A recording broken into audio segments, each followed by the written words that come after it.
jasage de jeux de rôle on the go qui va vous parler de défis fantastiques sur la Switch. Oh que oui! Je suis un propriétaire de la Nintendo Switch et je regarde souvent les jeux là, qui sont là, tu sais, dans le eShop, puis eStore, eShop, en tout cas. Et j'achète jamais de jeux qui ne sont pas en spécial. Moi, il faut que ça soit en spécial, sinon c'est pas spécial. Ok, bon, pas vrai. Puis là, je suis tombé, puis là, genre, j'ai vu un jeu, c'est juste comme 2F avec un épée. Puis là, j'ai fait, je crois que c'est écrit FIF. Mais non, c'est pas FIF. C'est Fighting Fantasy Legend. Ouais, il y avait Legend aussi décrit. Final Fantasy Legend. Fighting Fantasy Legend. Puis là, j'ai fait des petites recherches, tu sais. Puis là, en 2019, ils ont sorti un jeu de la série Défis Fantastiques. Je dirais plus Fighting Fantasy, ils m'ont dit Défis Fantastiques. Fait que ils ont sorti un jeu de Défis Fantastiques, puis là, ils ont trouvé ça que ça a marché, puis c'était bon. Fait qu'ils en ont refait un autre, Défis Fantastiques Légende, OK?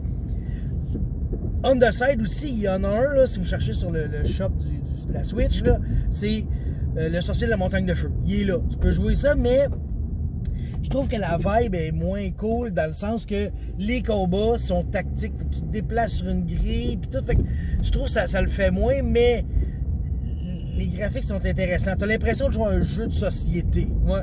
Tu as vraiment l'impression de faire un jeu de société, puis tu montes dans la tour de Zagar, c'est ça le nom de méchant? Oui, il me semble que c'est ça. Tu montes dans la tour du sorcier de la montagne de feu, en tout cas. Et là, hier, j'ai réalisé que j'avais ça qui traînait, moi. C'était un défi fantastique que j'avais jamais joué, genre. Je suis comme, je vais me jouer. Je vais le loader. Puis là, je commence à jouer. Bien intéressant, OK?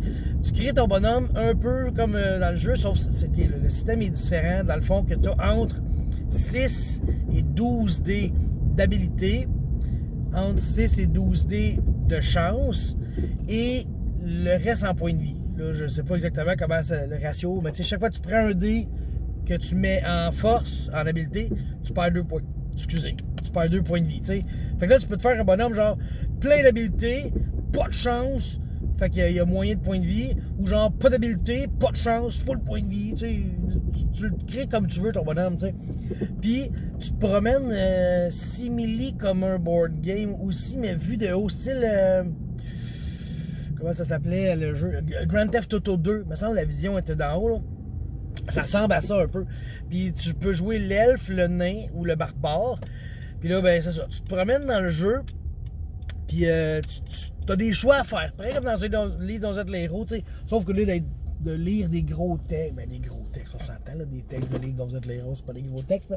Mais tu sais, genre, OK, vous arrivez au milieu de l'allée du marché. Allez-vous sur la rue de la Bougie ou la rue du port? Fait que là, tu choisis si tu t'en vas vers le port ou vers l'allée de la Bougie.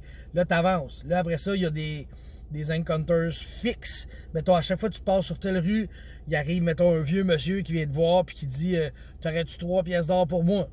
Fait que là, si tu dis oui, ben il te heal un petit peu. Si tu dis non, tu continues ton chemin. Après ça, tu as des points d'interrogation qui pétillent. Fait que là, quand ça t'arrive là, ça pige une carte comme dans un deck. Puis ça, c'est un événement aléatoire. Mais tu sais, il y a quand même juste peut-être une vingtaine d'événements différents. T'sais. Fait que quand tu fais le jeu souvent, il se répète. T'sais. Puis le but, c'est vraiment de faire ça. Puis le Final Défi Fantastique Légende, c'est et la Cité des voleurs, et le sorcier de la montagne de feu, et la citadelle du chaos. Fait que tu te promènes sur la carte de Titan, ceux qui connaissent un peu ça, tu te promènes sur la carte, puis entre les villes, puis tu explores, il y a comme ça, il y a des donjons à explorer, il y a des villes à explorer.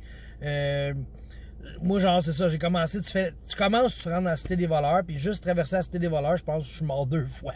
J'ai juste pas été capable de la traverser. Port au sable, si je me trompe pas, c'est ça, Pas sable noir. Je suis mort 2 fois dedans. Mais quand tu meurs, c'est pas grave, tu fais juste comme être catapulté en dehors de la ville, puis t'es à 1 point de vie. Puis là, il faut juste que tu recommences, puis tu t'altes-healer. Mais en tout cas, je m'en vais un peu n'importe où, mais je vous le suggère. Pour vrai, là, je vous le conseille. Ce jeu-là, j'ai été agréablement surpris, puis il est pas cher. Puis s'il est en spécial, ben, il est encore moins cher. Fait que surveillez ça. Fighting Fantasy Legend sur la Switch. Sinon, il y a le Sorcerer of the Firetop Mountain qui est aussi disponible sur la Switch. Peut-être sur le PlayStation, peut-être sur l'Xbox. Là, je le sais pas. J'ai pas regardé. Mais je vous les conseille fortement. Surtout le Legend. Legend, je l'ai aimé plus que l'autre Firetop. Puis il y en a un autre que je pense que j'en ai deux là, de défis fantastiques. L'autre donc je ne l'ai pas non plus essayé. Fait que ça va être essayé. Fait que je vous laisse là-dessus. J'étais à l'épicerie. Ça faisait longtemps que j'avais pas dit que j'étais à l'épicerie. Parce que les relais, ça va toujours à l'épicerie. Tu sais. Ben, on va chercher du Mountain Dew et des Doritos pour jouer de game.